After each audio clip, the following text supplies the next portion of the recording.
Hello everyone, मैं हूँ रीटा उपाध्याय और आज हम हिस्ट्री का जो हमारा मेंस का जो फर्स्ट पेपर है उसका फर्स्ट पार्ट उसके कुछ क्वेश्चन हम देखेंगे यहाँ पर। तो आप देख सकते हैं कि आज मैं आपके लिए कौन कौन से क्वेश्चन लेके आई हूँ। तो पहला क्वेश्चन हमारा होगा भारत छोड़ो आंदोलन, जो कि 11 नंबर का है। हड़प का सिद्धांत, जो कि 5 नंबर का है। और प्रमुख कृषक आंदोलन और प्रमुख जनजातीय आंदोलन, ये 3-3 मार्क्स के हैं। ठीक है, तो चलिए आगे चलते हैं और देखते हैं कि क्या है प्रश्नों में।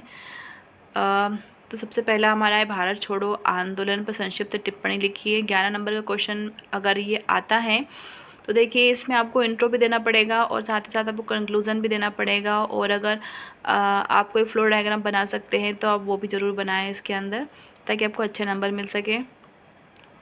तो ये 11 नंबर का है। तो उसमें सबसे पहले छोटा सा इंट्रो देंगे हम कि भारत छोड़ो आंदोलन क्या था। तो भारत छोड़ो आंदोलन को अगस्त क्रांति के नाम से भी जाना जाता है।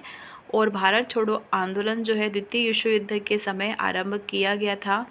ये हमने इंट्रो दे दिया। और इसके बारे में एक अच्छी जानकारी ये है कि भारत छोड़ो आंदोलन जो है वो काकोरी कांड के ठीक 17 साल बाद हुआ था। और यह एक ऐसा पहला आंदोलन था जो पूरे भारत में एक साथ शुरू हुआ था गांधी जी के आह्वान पर, क्योंकि इसके पहले जितने भी आंदोलन और विद्रोह हुए थे सब अपने अपने क्षेत्रों में हुए थे। पूरे भारत में एक साथ कोई भी आंदोलन नहीं हुआ था, इसीलिए शायद हम असफल होते गए। और ये लास्ट वाला जो था हमारा भारत छोड़ो आंदोलन, इसमें पूरा भारत एकजुट हो गया था, पूरे भारतवासियों में एकता थी, इसीलिए शायद ये एक सफल आंदोलन बना। तो देखिए अब इसके अंदर की हमें मेन बॉडी में क्या लिखना है। इंट्रो के बाद आपको सबसे पहले बतानी है शुरुआत। तो शुरुआत कब हुई थी इसकी? 8 अगस्त 1942 को शुरुआत हुई थी। नेतृत्वकर्ता का नाम बताना है, तो महात्मा गांधी जी इसके नेतृत्वकर्ता थे। उद्देश्य क्या था इस आंदोलन का? तो उद्देश्य बताना है आपको कि भारत से ब्रिटिश साम्राज्य को समाप्त करना इस आंदोलन का मुख्य उद्देश्य था। आपको जो भी आंदोलन विद्रोह वगैरह आते हैं तो आपको उसकी आंसर फॉर्मेटिंग इन्हीं बिंदुओं के तहत करनी है, चाहे वो 5 नंबर का आंसर हो या तो फिर आपका 11 नंबर का। ठीक है, शुरुआत बताएं, नेतृत्वकर्ता का नाम बताएं, उद्देश्य बताएं, उसके पीछे कारण बताएं और आखिरी में आप अपना निष्कर्ष दे दें। कारण आप देखिए कारण क्या क्या थे इसके। तो कारण, सबसे पहला कारण ये था कि भारत की बिना सहमति के भारत को युद्धरत राष्ट्र घोषित कर दिया गया था द्वितीय विश्व युद्ध के दौरान, जिससे कि पूरे भारतवासियों में आक्रोश था। और साथ ही साथ द्वितीय विश्व युद्ध से उपजी आंशिक आर्थिक समस्याएं, हम काफ़ी आर्थिक परेशानियों का सामना हमें द्वितीय विश्व युद्ध के दौरान करना पड़ रहा था, ये भी एक कारण था। और बहुत सारे छोटे छोटे कारण थे, पर मेनली 2 कारण हमें बता देना है, क्योंकि ज़्यादा बड़ा आंसर हमें नहीं लिखना है। तो ये 2 कारण हम बता देंगे। कार्यक्रम बताएंगे कि हमने इस आंदोलन के तहत कौन कौन से कार्यक्रम चलाए गए थे। सबसे पहला प्रोग्राम था कि सरकारी कर्मचारी जो थे वो अपनी नौकरी ना छोड़ें तथा कांग्रेस के प्रति अपनी निष्ठा की घोषणा कर दें, ये पहला कार्यक्रम था। दूसरा कार्यक्रम चलाया था कि देसी राजा जो थे वो जनता की प्रभुसत्ता स्वीकार करें, जनता स्वयं को भारतीय राज्य का अंग घोषित कर दे और साथ ही साथ जो देसी रियासतें थी वो उनकी जनता भी स्वयं को भारतीय राज्य का अंग घोषित कर दे। ठीक है, ये कार्यक्रम चलाए गए थे। प्रभाव क्या पड़ा इस आंदोलन का?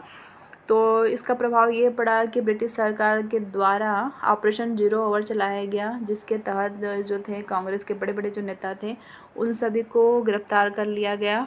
कांग्रेस को असंवैधानिक घोषित कर दिया गया और जितने भी हड़तालें, जुलूस वगैरह, धरना वगैरह हो रहे थे उस टाइम पर, उन सभी पर प्रतिबंध लगा दिया गया ताकि ये आंदोलन दब जाए, है ना। आखिरी में निष्कर्ष बताएंगे कि निष्कर्ष में क्या हुआ। तो यह भारतीय स्वतंत्रता आंदोलन का आखिरी सबसे बड़ा आंदोलन था। इसके पश्चात भारत की आज़ादी निश्चित थी। ये हमने एक पॉजिटिव निष्कर्ष उन्हें दे दिया। देखिए 11 नंबर का है। अब मैं आपको बताती हूँ कि 5 नंबर के अगर आता है भारत छोड़ो आंदोलन 5 नंबर में, तो आपको क्या करना है उसमें। और उसके पहले आपको एक छोटा सा बता दूं, मैं एक रिक्वेस्ट है आप लोगों से, जो एक अभियान मैंने चलाया है कि यूट्यूब पर हमारे जितने भी भारतीय यूट्यूबर्स हैं और जिनके भी 1000 से कम सब्सक्राइबर है, प्लीज़ आप उन लोगों के चैनल सब्सक्राइब कीजिए ताकि उन लोगों का चैनल मोनेटाइज हो सके, उन्हें यूट्यूब पर रोज़गार मिल सके। और यदि आपको मेरे वीडियोज़ भी अगर आपको अच्छे लगते हैं तो आप मेरा चैनल भी सब्सक्राइब कर सकते हैं और वीडियो को लाइक कर सकते हैं।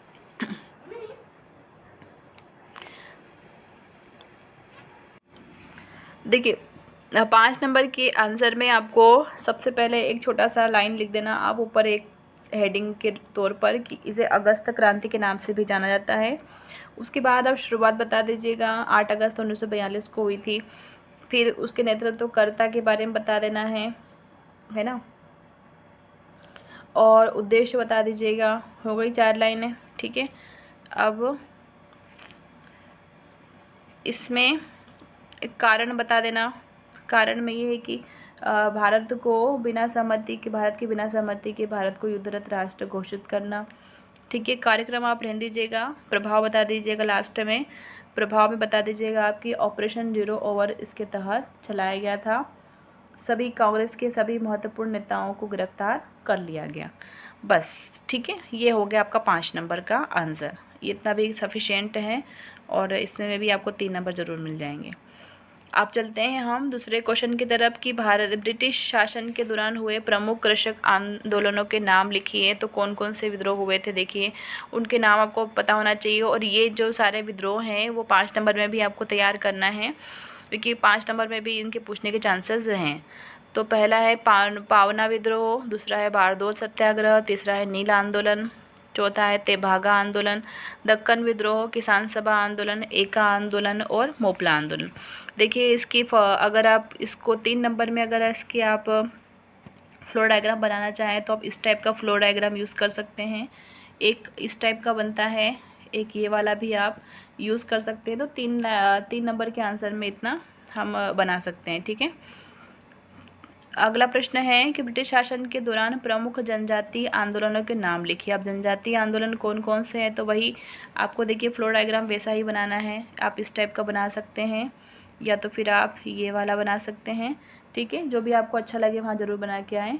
और सारे आपको लिखने की ज़रूरत नहीं है कि देखिए 3 नंबर का जो आंसर है वो सिर्फ 10 वर्ड्स में हमें लिखना है। तो आप 2 से 3 विद्रोह के नाम लिख दीजिएगा तो इतना भी चल जाएगा, है ना। अब कौन कौन से जनजातीय आंदोलन हुए थे, तो पहला था संताल विद्रोह, मुंडा विद्रोह, कोल विद्रोह, ताना भगत विद्रोह और रंपा विद्रोह। ये जितने भी विद्रोह हैं 5 नंबर में आपको तैयार करना है और इनके नेतृत्वकर्ता के नाम और कब इनका जो स्टार्टिंग सन क्या था वो भी आपको याद करना है, ठीक है। अब नेक्स्ट क्वेश्चन है हमारा हड़प का सिद्धांत। तो ये 5 नंबर का प्रश्न देखिए किस स्टेप से आपको लिखना है। तो सबसे पहले हम हड़प का जो सिद्धांत है उसका मीनिंग बताएं कि आखिर वो क्या था। तो इसके तहत उत्तराधिकारी न होने पर राज्य को अधिग्रहित कर लिया जाता था और जो राजा था उसे बच्चा गोद लेने की परमिशन भी नहीं दी जाती थी। डायरेक्ट उनके राज्यों को हड़प कर लेते थे, है ना, हड़प लेते थे, हत्या लेते थे, मतलब ज़बरदस्ती। तो ये था हड़प का सिद्धांत। इसे शांतिपूर्ण विलय की नीति भी कहा जाता है, ये ज़रूर आप लिखें। और इसका प्रयोग किसने किया था, तो 1948 से 1956 तक का जो शासनकाल था किसका था, वो गवर्नर जनरल लॉर्ड डलहौजी का था। उस टाइम पर गवर्नर जनरल कौन थे, लॉर्ड डलहौजी थे। और उन्होंने ही इस हड़प के सिद्धांत का प्रयोग करके अपने ब्रिटिश राज्य को बढ़ाया था, ठीक है। इस नीति के तहत कौन कौन से राज्य अधिग्रहित हुए थे, तो सतारा, झांसी, नागपुर को इसी हड़प के सिद्धांत के द्वारा ही अधिग्रहित किया गया था। तो ये था हमारा हड़प का सिद्धांत 5 नंबर का। अब देखिए लास्ट में मैंने सिलेबस लगा दिया है। जिन बच्चों के पास सिलेबस नहीं है और जिन्होंने अभी तक सिलेबस देखा भी नहीं है एक बार भी, तो प्लीज़ वो ज़रूर यहाँ से एक बार देख लें, हल्का सा रीडिंग ज़रूर कर लें उसको, देखिए। और आज हमने ये वाला किया था, ये वाला पोर्शन कृषक और विद्रोह आंदोलन, और साथ ही साथ स्वतंत्रता आंदोलन भी इस टाइप वो था ना, जो भारत छोड़ो आंदोलन, वो भी इसी के अंदर आता है, ठीक है। और ये देखिए यहाँ पर कौन कौन से प्रश्न कितने कितने नंबर के आपको पूछेंगे, कितने वर्ड्स में आपको उनका आंसर देना है, वो ये सब यहाँ पर दे रखा है। आप इसको एक बार ज़रूर रीड कर लीजिएगा। और देखिए वीडियोस पे व्यूज़ बहुत ही कम आते हैं। अगर व्यूज़ कम आएंगे तो शायद मैं वीडियो आगे नहीं बना पाऊँगी। और अगर आप चैनल पे सब्सक्राइब नहीं कर सकते हैं तो वीडियो को लाइक ज़रूर कर दिया कीजिए, ताकि मुझे पता तो चले कि आपको मेरे वीडियोस अच्छे लग भी रहे या नहीं, है ना। मुझे एक मोटिवेशन मिलता है और कुछ भी नहीं, इसके अलावा मेरा कोई फ़ायदा नहीं है इसमें। तो आप चैनल पर नए हो तो प्लीज़ चैनल सब्सक्राइब जरूर कर लीजिए, कि मैं आगे इस तरह के वीडियोस आपको डेली देने वाली हूँ। अभी तबीयत थोड़ी सी ख़राब हो गई थी, इस वजह से काफ़ी गैप आ गया बीच में। पर अब नहीं आएगा, हो सकता है शायद मैं आपको डेली वीडियोस दूँ। तो चैनल को सब्सक्राइब ज़रूर कर लीजिएगा आप। चलिए ठीक है, थैंक्स फॉर वॉचिंग।